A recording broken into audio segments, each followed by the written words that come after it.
Tony چڑیا جنگل میں دانہ تلاش کر رہی تھی۔ وہ جنگل میں دانہ تلاش کر کے گھر لے کے جانا چاہتی تھی۔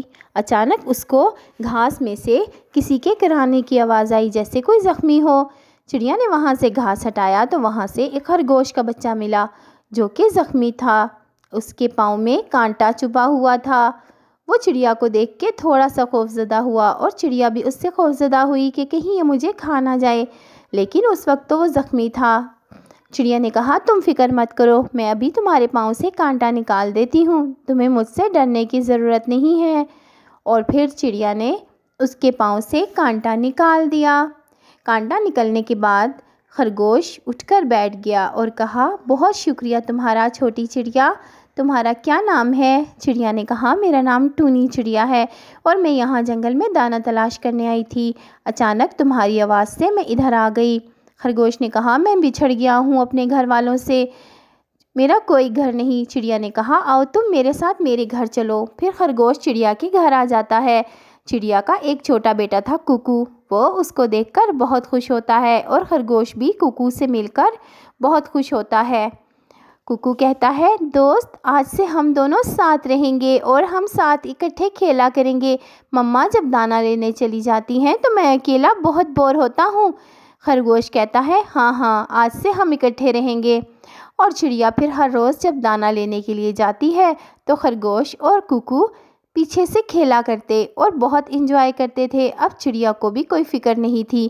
ایک دن اچانک وہاں پر چیل آ گیا۔ چڑیا دانہ لینے گئی تھی۔ چیل نے کہا، آہا، آج تو چڑیا کے بچے کے ساتھ خرگوش کا گوشت بھی ملے گا، مزہ آ جائے گا آج تو، میں تو بڑا بھوکا ہوں، ہا ہا ہا۔ اور خرگوش نے کہا، خبردار، اگر تم نے کوکو کی طرف ہاتھ بھی بڑھایا تو میں تمہارے ہاتھ کاٹ ڈالوں گا۔ خرگوش کی یہ بات سن کر چیل کو بڑی ہنسی آئی، لیکن جیسے ہی خرگوش آگے بڑھا، چیل نے وہ حملے کیے کہ خرگوش کی تو مت ہی ماری گئی اور خرگوش اتنا شدید زخمی ہوا کہ اپنی تاب نہ لایا اور وہیں تڑپنے لگا۔ زخمی تو خرگوش بھی بہت ہو گیا تھا، لیکن اس نے آخرکار چیل کو بے بس کر دیا۔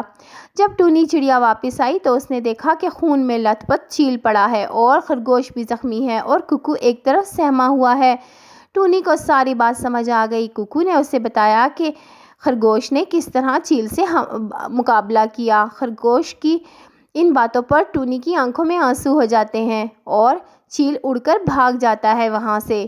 ٹونی کہتی ہے، میں تمہارا شکریہ کس منہ سے ادا کروں، تم نے تو آج مجھے خرید لیا میرے بچے کی جان بچا کر، اور تم زخمی ہو، تم کتنے اچھے ہو۔ اور خرگوش نے کہا، بہن، تم نے بھی تو مجھے بچایا تھا، میرے پاؤں سے کانٹا نکالا تھا، آج میں نے بدلہ چکایا ہے، اس میں شرمندہ ہونے کی کوئی بات نہیں۔ پھر خرگوش کچھ دنوں کے بعد چڑیا کے پاس آتا ہے اور کہتا ہے، مجھے میرے گھر والوں کا سراغ مل گیا ہے، مجھے راستہ مل گیا ہے، میں راستہ تلاش کرنے گیا تھا، اب مجھے جانا ہوگا۔ اور ٹونی اور کوکو یہ بات سن کر رونے لگتے ہیں اور خرگوش بھی رونے لگتا ہے۔ وہ کہتا ہے، ایک نہ ایک دن تو مجھے جانا ہی تھا۔ ٹونی کہتی ہے، بہت اچھا ہوا کہ تمہیں تمہارے گھر والے مل گئے، مجھے بہت خوشی ہے۔ پھر وہاں سے خرگوش چلا جاتا ہے ان کو اللہ حافظ کر کے۔ ٹونی اور کوکو بہت روتے ہیں کیونکہ اچھے دوست کبھی نہیں بھولے جاتے۔ پیارے دوستو، آپ بھی اپنے دوستوں کا بہت خیال رکھا کریں۔ اچھے دوست قسمت والوں کو ملتے ہیں اور نصیب سے ملتے ہیں، تو ہمیں بھی چاہیے کہ ہم اپنے دوستوں کا خیال رکھیں۔ کہانی اچھی لگی تو جلدی سے لائک والا بٹن دبائیں اور ہمارے چینل کو سبسکرائب بھی کر لیں تاکہ نئی اچھی کہانیاں جب بھی اپلوڈ ہوں تو آپ کو ملتی رہیں اور کوکو اور ٹونی کو بھی کچھ سکون ملے۔